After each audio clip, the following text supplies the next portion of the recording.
Maaf sebelumnya, eh, yang saya hormati Bapak-Bapak dan Ibu para pendidik, para dosen, para pimpinan di fakultas dan jurusan yang terkait dengan acara kita pada pagi hari ini.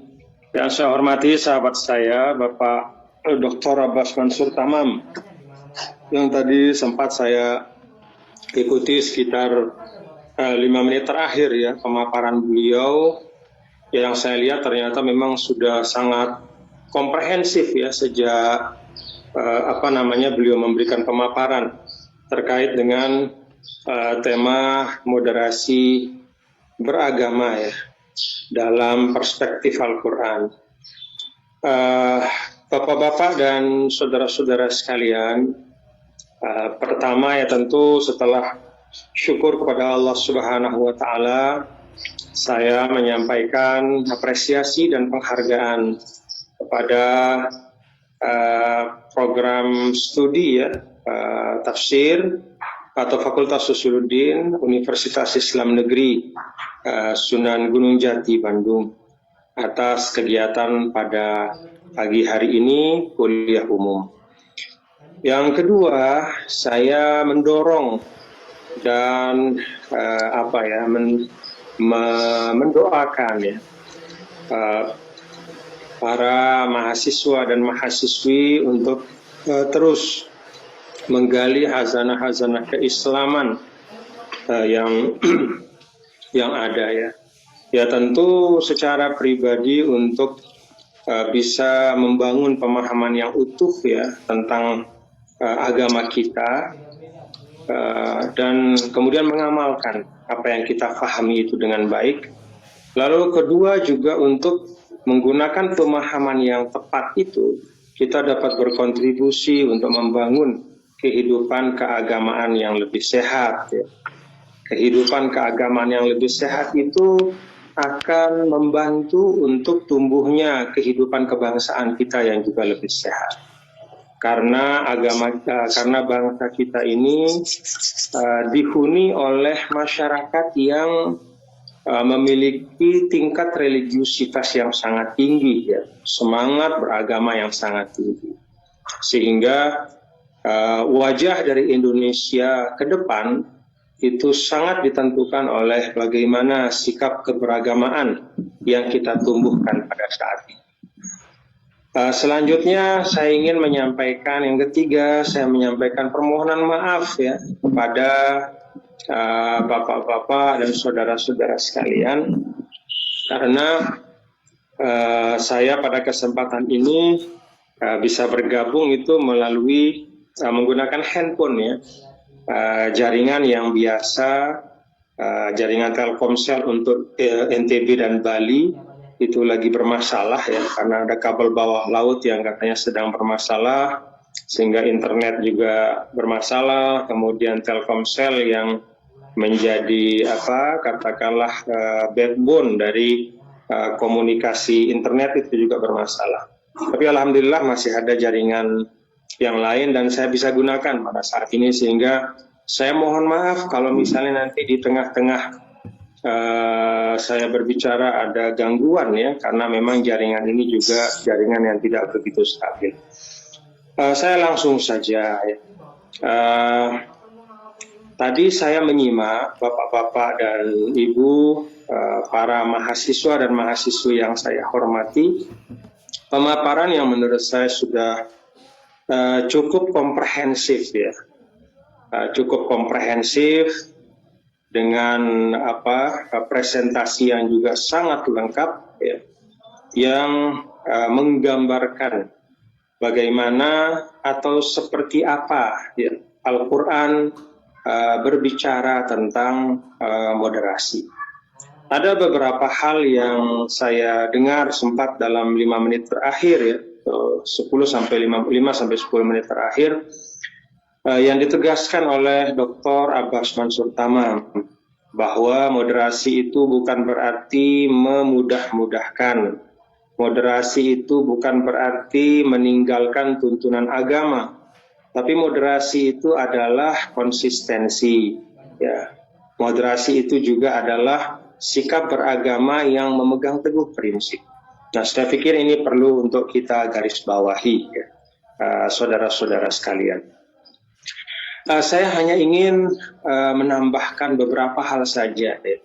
Mungkin dalam perspektif yang agak berbeda sedikit saja. Saya ingin menyampaikan yang pertama. Kalau kita menggunakan pendekatan Islam, kita katakanlah kita bagi atau kita klasifikasi ajarannya, ya, sesuai dengan sesuai dengan katakanlah karakteristiknya, ya, atau bidang bahasanya. Itu kan ulama sering membagi Islam itu dalam 3 ranah. Pertama, ranah akidah, ya, itu sistem keyakinan, ya. Yang kedua adalah ritual ibadah, ya. Ritual ibadah. Dan yang ketiga adalah ranah muamalah. Ini masih didengar saya? Masih, Pak. Masih Pak. Jelas dong. Saya ingin menyampaikan di sini, ya, jadi ada ranah akidah, itu pokok-pokok keimanan, ya. Kemudian ada ranah ritual, ya, ibadah mahdoh, ya, seperti sholat, puasa, ya, zakat, atau dengan kata lain rukun Islam termasuk haji, dan juga ada ranah muamalah. Nah, di dalam hal-hal yang pokok menyangkut 3 hal ini, ya, di dalam hal-hal pokok menyangkut 3 ranah ini, ya, hal-hal pokok dalam keimanan, maka di situ di situ tidak berlaku, ya, tidak berlaku katakanlah istilah untuk memoderasinya, ya, pokok-pokok keimanan. Kita tidak bisa memoderasi tauhid kita, ya. Jadi tauhid kita itu la ilaha illallah Muhammadur Rasulullah. Itu udah nggak ada, tidak ada penjabaran selain dari konsisten pada nilai la ilaha illallah Muhammadur Rasulullah. Demikian pula keimanan kepada para malaikat. Itu tidak ada katakanlah negosiasinya, ya. Tidak ada tawar menawarnya, ya. Iman kepada malaikat lawannya apa, ya? Tidak beriman. Jadi pokok keimanan, tauhid kita, beriman kepada para malaikat, beriman kepada para rasul dan seterusnya, ya, itu tidak ada tawar menawarnya, ya. Dipegang dengan teguh. Lalu yang kedua, pokok ibadah, ya. Kewajiban sholat 5 waktu, ya. Bahwa sholat 5 waktu itu wajib. Sama juga seperti pokok-pokok akidah, ya. Tidak ada istilah memoderasi di situ, ya. Tidak ada istilah membangun moderasi di dalam pokok-pokok ritual, ya. Sehingga misalnya sholat 5 waktu udah kita tawar aja jadi 3 waktu aja, nggak bisa, ya. Jadi pokok-pokok ritual, ya, yang menyangkut rukun-rukun Islam, ya, itu tidak bisa ditawar lagi, ya. Udah tidak masuk di dalam ruang yang kita bicarakan, ya. Lalu yang ketiga, ya, usulul muamalah, ya, pokok-pokok muamalah. Nah, di dalam masalah pokok muamalah ini sama juga, ya, dengan pokok-pokok akidah dan pokok-pokok ibadah ritual tadi, ya. Apa pokok-pokok muamalah kita? Memegang teguh misalnya nilai kejujuran, ya. Memegang teguh nilai amanah, ya. Memegang teguh nilai misalnya birrul walidain, ya. Ihtiramul akharin, ya. Menghormati dan memuliakan manusia, orang lain. Itu juga ruang yang sudah tidak bisa tidak perlu dibahas lagi. Jadi hal-hal pokok ya yang menyangkut tiga ranah, baik itu ibadah, baik itu ritual ibadah ya, ataupun muamalah, Al-Quran itu sudah memberikan ketetapan-ketetapan yang harus kita laksanakan secara konsisten. Nah, lalu di mana ruang moderasi ya, yang dihadirkan oleh Al-Quran ya, dalam tiga ranah ini? Nah, kalau kita lihat ranah pertama, di dalam masalah akidah, Al-Quran sesungguhnya tidak banyak bicara tentang perincian ya selain pokok-pokok akidah. Jadi yang dibicarakan oleh Al-Quran adalah pokok-pokok tauhid. Qul huwallahu ahad, Allahus samad, lam yalid walam yulad walam yakul lahu kufuwan ahad. Tidak banyak bicara setelah itu tentang perincian ya. Tentang perincian atau detail-detail tentang akidah. Lalu kemudian yang kedua ya, tentang ritual. Ya. Nah, di sini kita mulai melihat sekarang ya, pada aspek perincian atau teknis operasional, disitulah kemudian ada ruang ya, yang dihadirkan oleh Al-Quran. Pokoknya itu tetap, ya, kewajiban sholatnya tetap, tetapi ada wajah moderasi, ya, ada wajah memberikan kelapangan atau keluangan ya, dalam pelaksanaan dan perincian ritual ibadah itu. Contoh, sholat ketika dalam situasi ada al-khawf, di tengah peperangan ada sholatul khawf yang caranya itu beda dengan sholat yang biasa. Itu ada dalam Al-Quran ya. Kemudian ketika Anda sedang musafir, ya, la junah alaikum antak suruh minas sholat, ya. Itu bagian dari sholatul khawf, tapi kemudian diambil secara umum bahwa boleh ya mengqasar salat. Lalu di dalam hadis Rasul juga tegaskan itu, ya. Ada yang dinamakan dengan jamak dan qasar. Tidak menyangkut esensi dari ritualnya, tetapi operasional, disesuaikan dengan keadaan. Nah, jadi saya ingin kita bisa pilah ya antara pokok dengan perincian ya, antara substansi inti dengan operasional gitu. Jadi kalau di tingkat inti ajaran itu tidak ada namanya tawar menawar, baik itu akidahnya, baik itu merupakan pokok syariat, itu nggak ada tawar menawar. Tetapi dalam operasional disitulah dibuka ruang oleh Al-Quran. Nah, contohnya misalnya sholat tadi. Kemudian juga puasa, ya kan? Di dalam Al-Baqarah itu jelas disebutkan. Kutiba alaikumusyamu kama kutiba alal ladzina min qablikum la'allakum tattaqun ayyaman ma'dudat dan seterusnya. Nah, di situ kan disebutkan faman kana minkum maridun aw ala safar. Ya. Puasa itu kewajibannya tetap, ya. Tidak ada orang yang boleh mengatakan bahwa puasa itu bukanlah kewajiban. Tetapi kewajiban itu bisa kemudian operasionalnya berubah dalam situasi tertentu. Bagi yang sedang dalam perjalanan, dia bisa melaksanakan kewajiban itu di hari setelahnya. Gitu. Demikian pula yang sakit, hari tertentu dia bisa mengqadanya nanti pada hari yang berikutnya. Nah, operasional itu ada ruang ya.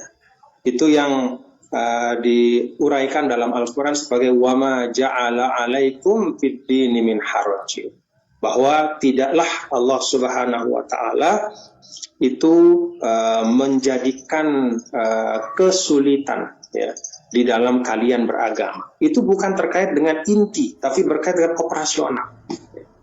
Jadi ini mohon dibedakan ya supaya kita nggak bingung gitu. Nah, yuridullahu bikumul yusra itu juga bukan berkaitan dengan inti doktrin, ya. Nggak bisa misalnya la ilaha illallah Tuhan satu, nggak bisa kita nawar Tuhan 1,5 deh, itu nggak bisa. Ya. Tuhan la ilaha illallah sudah satu gitu. Dan demikian pula pokok-pokok iman yang lain. Tapi dalam yuridullahu bikumul yusra ada operasional, ya. Dalam ritual itu ada kemudahan di dalam situasi-situasi tertentu, ya. Bahkan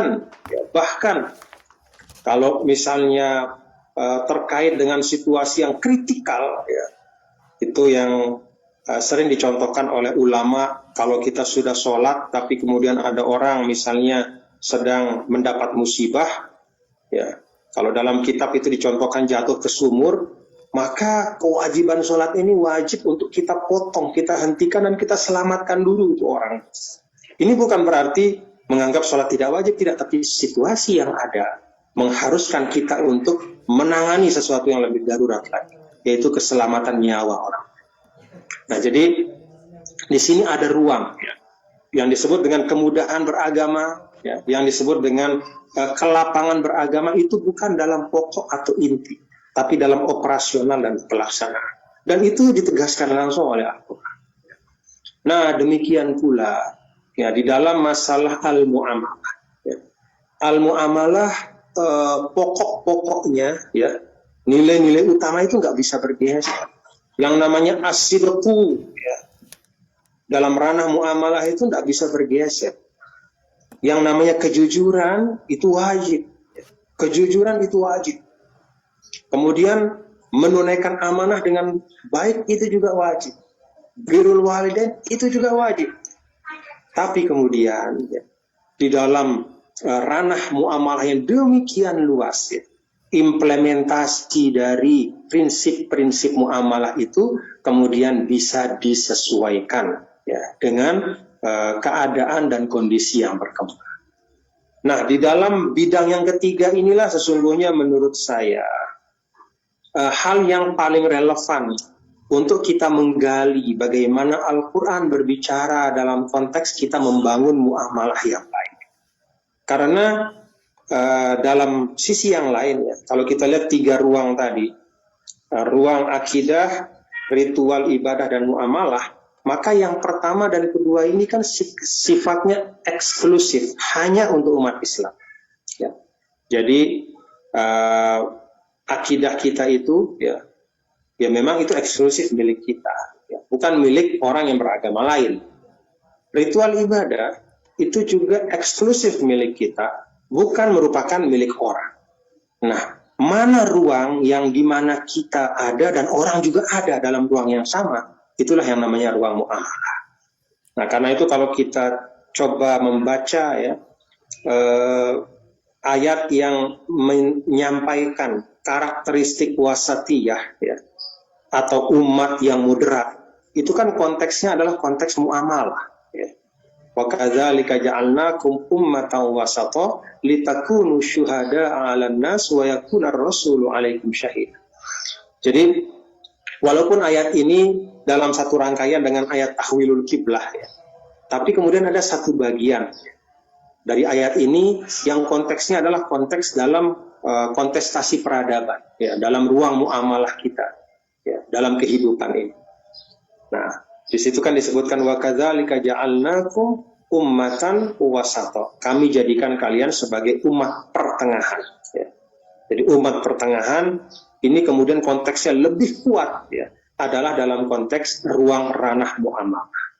Nah, apa, ya, bentuk dari ranah muamalah yang lapang? Kan kalau kita bicara ranah muamalah, ada ranah sosial, politik, kemasyarakatan, kebangsaan, kemanusiaan, dan ruang yang sangat luas, gitu.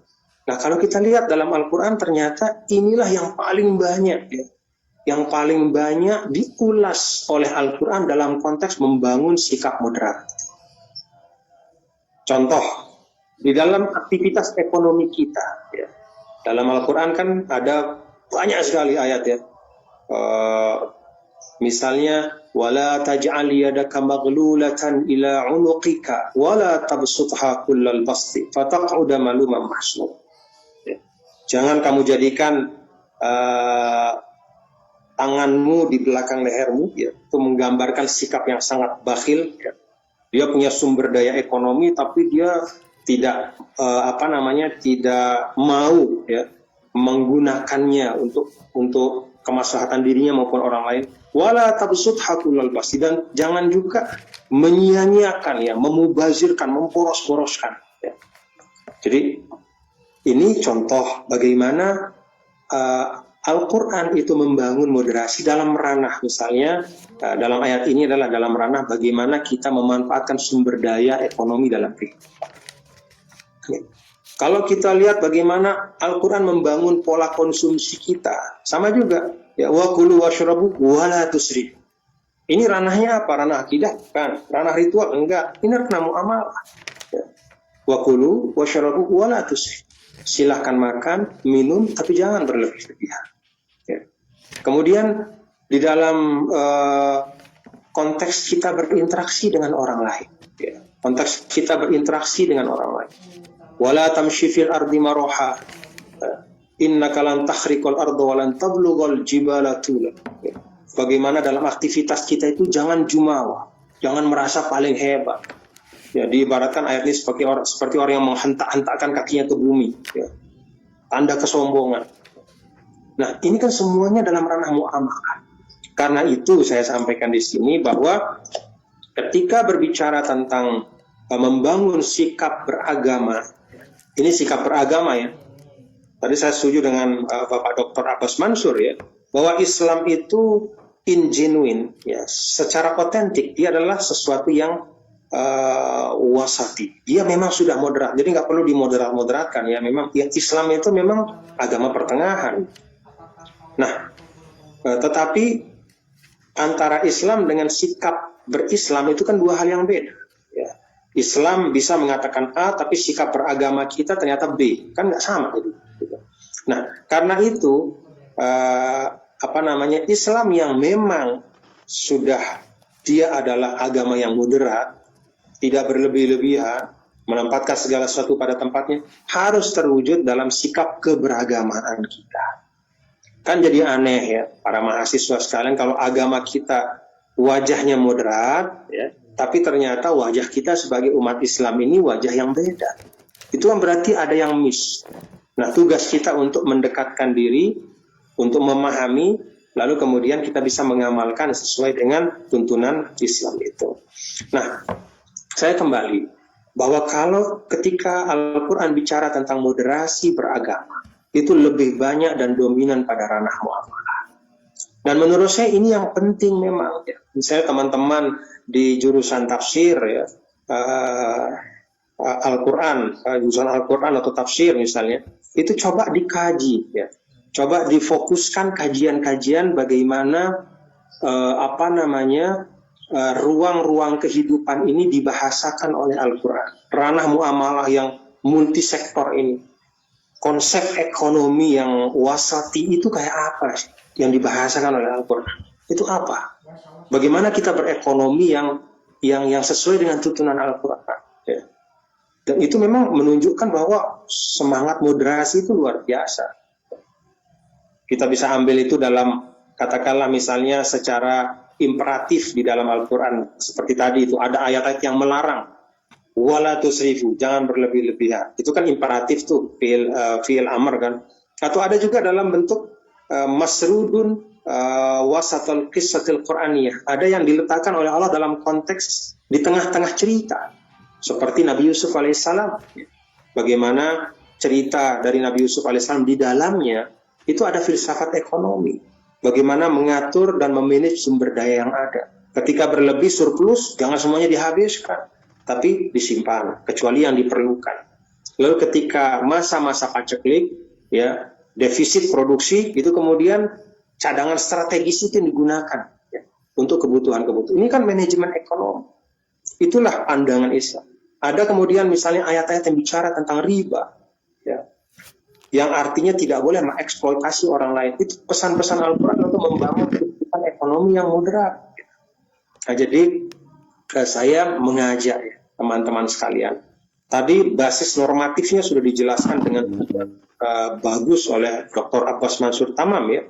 Bagaimana fundamentalnya. Nah, saya mengajak untuk mari kita operasionalkan ini. Sudah, kalau dari sisi akidah, ya, saya pikir kita sudah tidak perlu banyak menghabiskan ya, energi. Ya. Kalau saya sih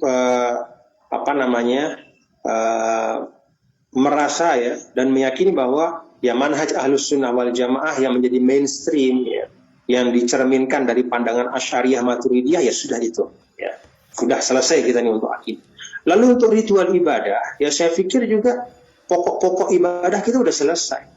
Masalah ada pilihan orang, misalnya dia duduk mau zikir panjang misalnya kan sampai 1000 Al-Fatihah misalnya. Lalu yang satu lagi cuman baca subhanallah 33 kali, alhamdulillah 33 kali, Allahu Akbar 33 kali lalu selesai. Tidak bisa kemudian dua orang ini kita labelkan, oh yang satu ini moderat nih, dia zikirnya dikit nih. Yang satu ini misalnya ekstrim nih karena dia baca Fatihah 1000 kali besok. Enggak. Jadi bukan itu ukuran moderasi di dalam konteks ritual ya. Dalam konteks ritual pilihan-pilihan ya, selama tidak mengabaikan kewajiban lain ya, itu bebas saja. Kalau Anda misalnya punya waktu luang setelah sholat setengah jam lalu menggunakannya sepenuhnya untuk berzikir, oke. Kalau Anda merasa 5 menit cukup lalu yang 25 menit untuk membaca, oke juga. Yang tidak oke adalah Anda punya setelah selesai sholat, kemudian Anda tenggelam dalam zikir, padahal Anda punya kewajiban untuk mengajar mahasiswa. Saya jadi dosen nih, saya punya kewajiban nih, jam 10, misalnya jam setengah 1 ngajar mahasiswa saya. Zuhurnya jam 12.20, saya sholat zuhur. Selesai kemudian jam 12:25, saya punya 5 menit waktu kan untuk zikir. Tapi saya panjangin zikir saya sampai 35 menit. Nah itu berarti nggak moderat ya. Dia tidak menempatkan sesuatu pada tempatnya. Kenapa? Karena perilakunya itu telah mengabaikan ya, satu kewajiban yang tidak kalah penting. Jadi ukuran itu juga tidak bisa diukur dari satu perbuatan saja, tapi bagaimana konteks kaitannya dengan kewajiban yang lain. Nah jadi kalau hal-hal yang sifatnya tadi sunnah-sunnah itu bukan ukuran moderasi, karena itu ya mohon maaf ya, misalnya ada orang mengukur, wah ini dia pakai celana cingkrang, berarti nggak moderat nih. Bukan. Ya. Anda bisa melihat moderat atau tidaknya sikap keberagaman itu harus dengan melihat secara utuh. Dia celananya cingkrang, tapi silaturahmi tetap baik kok. Ya. Tetap baik dengan orang yang beda, orang yang celananya panjang dia biasa saja. Beda dengan dia celananya cingkrang, lalu kepada orang yang celananya nggak cingkrang, itu dia menganggap dirinya lebih baik. Dan yang tidak cingkrang itu lebih buruk. Lebih beda lagi kalau kemudian dia tidak mau tegur sapa. Ya. Misalnya orang yang celananya biasa, Assalamualaikum sama dia. Lalu dia yang celananya cingkrang nggak mau jawab, karena merasa dialah yang melaksanakan sunnah, yang itu enggak. Nah di situ berarti dia keluar dari sikap moderat. Ya, jadi mohon ini dipahami ya. Celana cingkrang ansih itu tidak mencerminkan sikap tidak boleh membuat kita melabeli seseorang.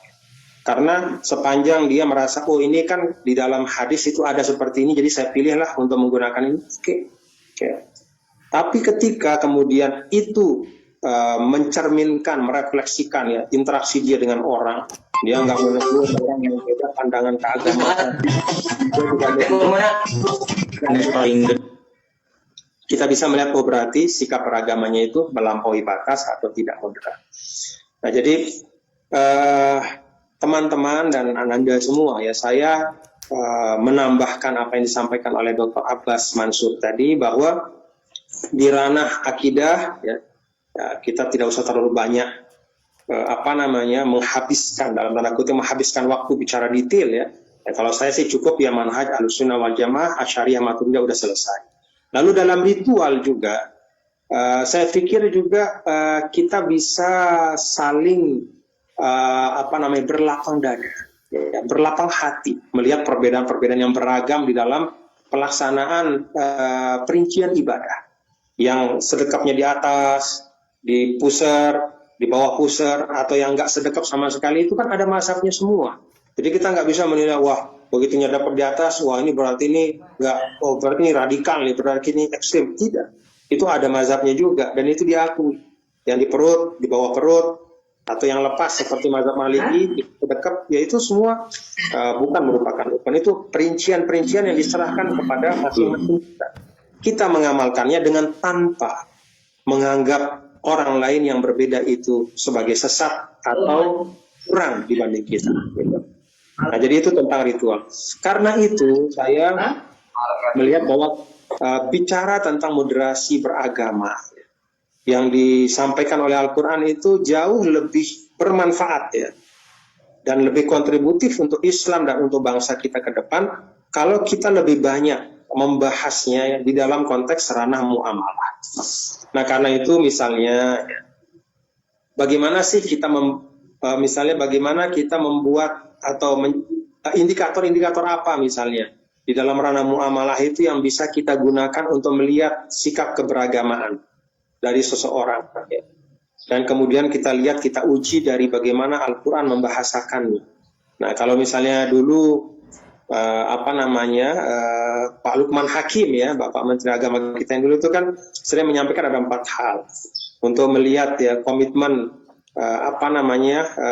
moderasi beragama dalam ranah muamalah.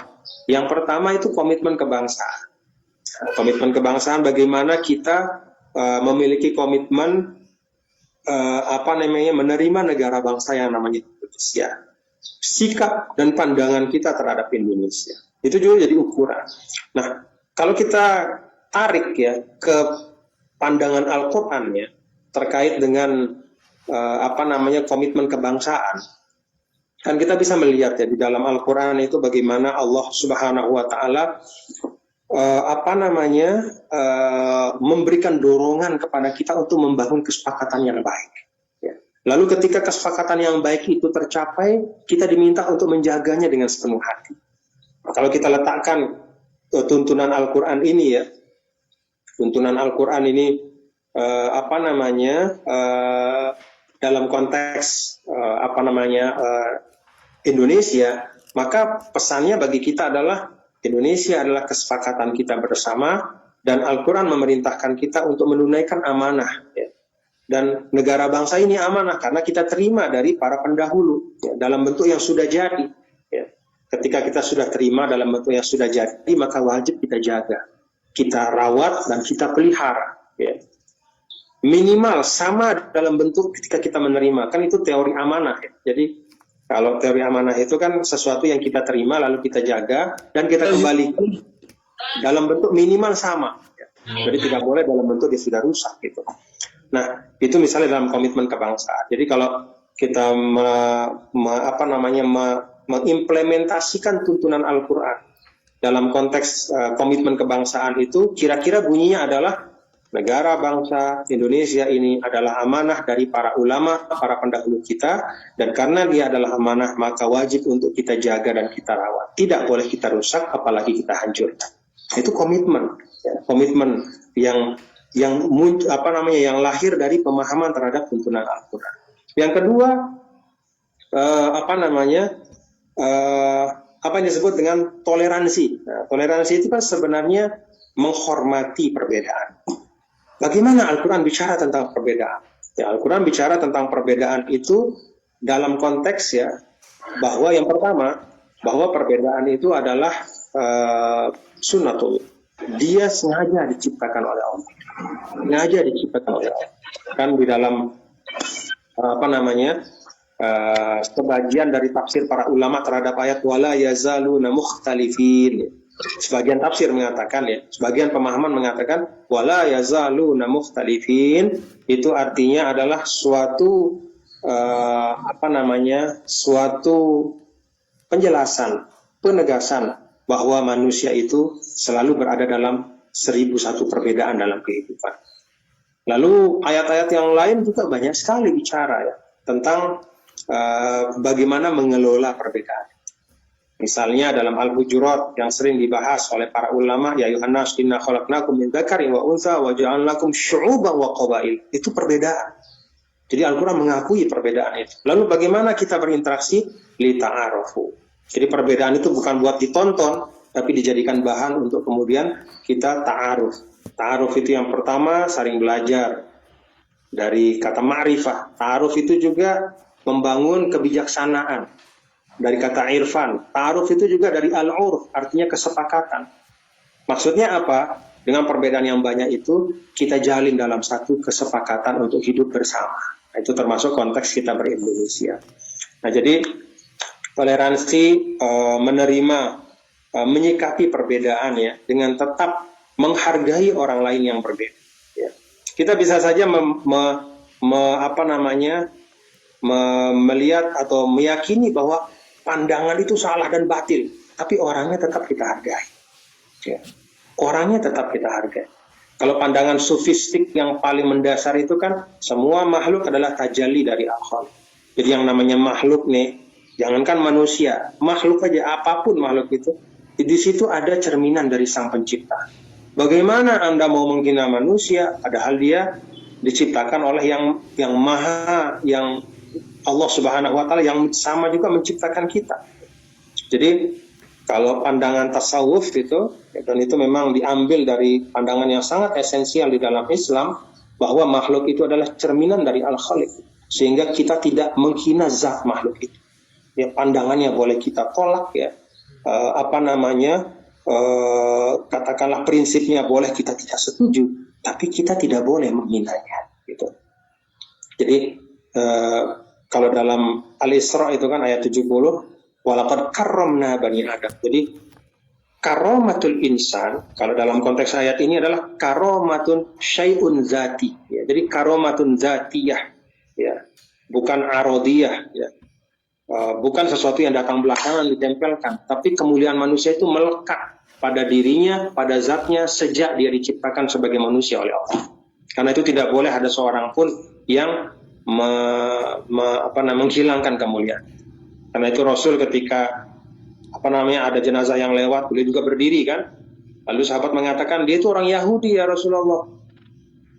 Kemudian Nabi mengatakan, alaysat nafsan, dia Yahudi, tapi bukankah dia adalah seorang manusia? Jadi karena dia seorang manusia itulah Nabi berdiri. Padahal itu jenazah, bukan orang yang hidup gitu. Nah ini ini harusnya membangun perspektif bagi kita ya. Bahwa dalam ranah muamalah Al-Quran mengajarkan kita untuk tetap menghormati orang yang berbeda, ya. Tetap bahkan memberikan hak hidup bagi orang yang berbeda, ya. Kan dalam Al-Baqarah, la ikraha fiddin qad tabayyana rusydu minal ghayy. Jadi la ikraha fiddin itu ada ruang kehidupan untuk orang yang beda agama sama kita. Ya, tetap kita hormati sebagai manusia, ya, apalagi ketika hidup dalam satu tatanan negara bangsa, ada hukum, ya, ada hukum, dan kita menghormatinya juga karena kesetaraan di depan hukum.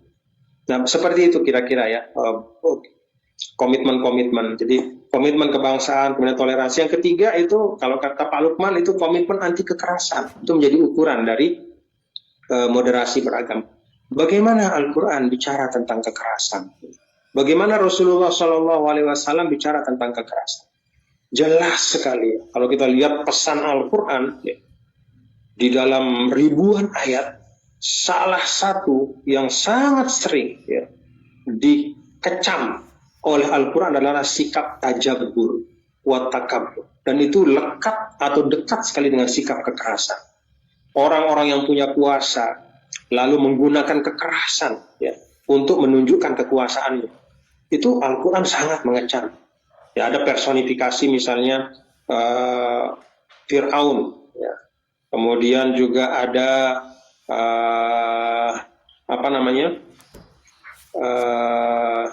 alam tara ilal ladzi haja Ibrahim fi rabbih, Namrud ya, raja.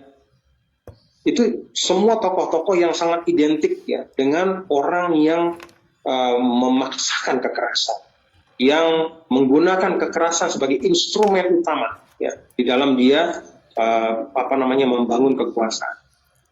Dan banyak sekali konteks dalam ayat-ayat Al-Quran, baik melalui pribadi-pribadi yang dikecam seperti Fir'aun, seperti Namrud, kemudian juga tokoh-tokoh yang melawan para nabi dan rasul. Satu. Lalu kemudian tidak kurang juga ya, ketika dari 99 al-asmaul husna yang ada dalam yang disebut ya di dalam sunnah Rasulullah SAW, sebagiannya disebut dalam Al-Quran, itu yang paling banyak adalah dalam Al-Quran yang paling banyak adalah sifat-sifat Allah yang menunjukkan kasih sayang. Kita tahu kasih sayang itu adalah kontra atau diametral dengan kekerasan. Jadi Rahman, Ar-Rahim, Ar-Rauf. Ya, cukuplah kita memahami bahwa dari dari dua dari 7 ayat suratul Fatihah itu eksplisit ya. Bismillahirrahmanirrahim. Alhamdulillahirabbil alamin. Ar-Rahmanirrahim. Jadi tidak cukup dengan ayat pertama. Kalau kita mazhab Syafi'i kan Bismillahirrahmanirrahim itu ayat pertama dari suratul Fatihah. Ya. Tidak cukup hanya di ayat pertama Ar-Rahmanirrahim. Ya. Suatu sikap yang menunjukkan pentingnya membangun kasih sayang ya, dan melakukan proses-proses perubahan tanpa kekerasan. Ya. Itu ditegaskan lagi dalam ayat yang ketiga. Setelah Alhamdulillahirabbil alamin Ar-Rahmanirrahim. Nah, jadi demikian pula dalam hadis Rasulullah SAW yang sebagai operasional dari Al-Quran, operasionalisasi dari Al-Quran itu jelas sekali bahwa budaya damai itu menjadi satu hal yang selalu dipentingkan dalam Islam. Budaya damai dipentingkan dalam Islam. Bahkan kalau kita lihat tafsir nih, ya, tafsir misalnya suratul Fatah ya, anak-anak, adik-adik bisa lihat, Inna fatahna laka fatham mubin. Apa yang dimaksud dengan fathan mubina? Kemenangan yang besar. Apakah itu kemenangan dalam perang? Ternyata tidak. Jadi kemenangan yang besar yang disebut nih, Inna fatahna laka fatham mubina, itu adalah sulhul Hudaybiyah. Jadi kemenangan yang besar itu adalah perjanjian damai Al-Hudaybiyah. Artinya apa? Tidak selalu. Ya. Bahkan Islam, Al-Quran mengajak kita untuk menjadikan instrumen perdamaian itu sebagai kemenangan. Jadi yang namanya kemenangan itu tidak identik dengan kekerasan, tidak. Jadi kemenangan itu bisa juga terwujud dalam kedamaian. Artinya apa? Ini bagian dari bagaimana Al-Quran mendorong ya budaya untuk hidup damai, budaya untuk mengedepankan ya perdamaian dan menjauhkan diri dari budaya kekerasan. Lalu yang keempat, kalau kita lihat indikator ya di dalam ranah muamalah, sehingga satu sikap itu bisa disebut sebagai sikap yang moderat dalam kehidupan keagamaannya, pandangan keagamaannya adalah penerimaan terhadap tradisi dan adat yang hidup di tengah masyarakat. Nah, ini juga bagian dari ukuran. Jadi sikap keberagamaan yang moderat itu dicerminkan dengan bagaimana kita bisa hidup bersama dengan tradisi. Nah, pertanyaannya bagaimana Al-Quran bicara tentang tadi?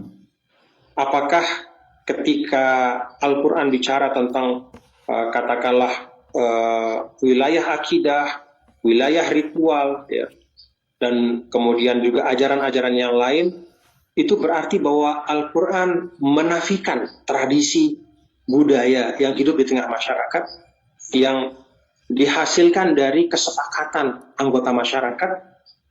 Ternyata kan tidak. Jadi Al-Quran bahkan kalau kita lihat ya, di dalam uraian-uraian Al-Quran itu kan kelihatan betul ya bahwa sesungguhnya ada cukup banyak tradisi yang kemudian diadopsi atau diperkuat ya, bukan diadopsi, diperkuat oleh Al-Quran. Ya, diperkuat oleh Al-Quran. Kemudian juga diperkuat oleh Rasulullah SAW. Contoh, ya, budaya al-karam indal Arab. Jadi orang Arab itu kan dikenal dengan kemurahan. Kemurahan yang terwujud dalam bentuk penghormatan mereka kepada tamu, ya. Penghormatan mereka kepada tamu. Ya. Kemudian itu tumbuh berkembang ya, di Arab. Nah, kita lihat bagaimana Al-Quran, bagaimana hadis membicarakan itu. Ternyata tidak ditentang. Justru bahkan diperkuat. Dan bahkan menguatkannya, ya, kalau kita lihat hadis Rasul, menguatkannya itu tidak sembarang menguat. Tidak sekedar, oke deh kita kita akui ini. Tidak hanya itu, tapi dijadikan sebagai salah satu indikator keimanan. Maka na yu'minu billahi wal yawmil akhir fal yukrim dhaifah. Barang siapa yang beriman kepada Allah dan hari akhir, maka hendaknya dia memuliakan tamu. Coba bayangkan Ananda semua ya. Jadi suatu tradisi yang sifatnya itu sebenarnya suatu budaya biasa ya, yang tumbuh dan berkembang di negara Arab itu. Tapi ternyata di dalam bahasa Islam itu dia kemudian dimuliakan dan diangkat statusnya. Tidak hanya menjadi suatu tradisi kemanusiaan biasa, tapi justru menjadi kewajiban keagamaan. Itu contoh bagaimana Islam memuliakan tradisi yang baik. Nah, karena itu kalau kita dalam ranah sosial yang sangat dinamis kan, banyak tradisi-tradisi yang tumbuh dan berkembang. Jangan cepat-cepat kita mengatakan, wah ini tradisi ini nggak sesuai sama Islam, hanya karena dia tidak disebut dalam Al-Quran dan hadis. Hanya karena dia tidak ada zaman dulu di kitab-kitab. Bukan hanya itu ukurannya. Jadi tradisi dan budaya itu kita ukur dengan nilai-nilai. Kalau apa yang dikandung oleh tradisi dan budaya itu baik, di dalamnya ada silaturahim, di dalamnya ada ajakan untuk saling menghormati, di dalamnya tidak ada nilai untuk meninggalkan tuntunan agama, di dalamnya tidak ada hal-hal yang menghalalkan yang haram.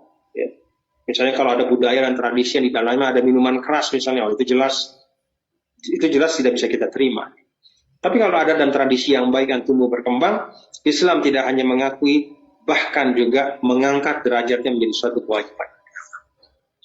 Nah ini mungkin yang beberapa hal yang dapat saya sampaikan. Ya saya kembali ya ke awal tadi bahwa konteks ya di dalam kita bicara tentang moderasi beragama dalam pandangan Al-Quran itu bukan tentang pokok-pokok akidah, itu sudah selesai. Bukan tentang pokok-pokok ritual, ya itu juga sudah selesai. Bukan tentang pokok-pokok muamalah, ya seperti kejujuran, amanah, itu sudah selesai semua. Tapi lebih banyak kita bicara, ya, ketika bicara tentang moderasi beragama itu adalah di dalam ranah muamalah kita. Ada sedikit pembicaraan di dalam konteks ritual, ya, tetapi yang lebih banyak itu adalah dalam perincian muamalah kita. Nah, disinilah kita bisa menggali nilai-nilai Al-Quran. Bagaimana agar kehidupan muamalah kita ini, ruang ekonomi, sosial, politik, segala yang terus berkembang ini bisa tetap mendapat panduan dari Al-Quran.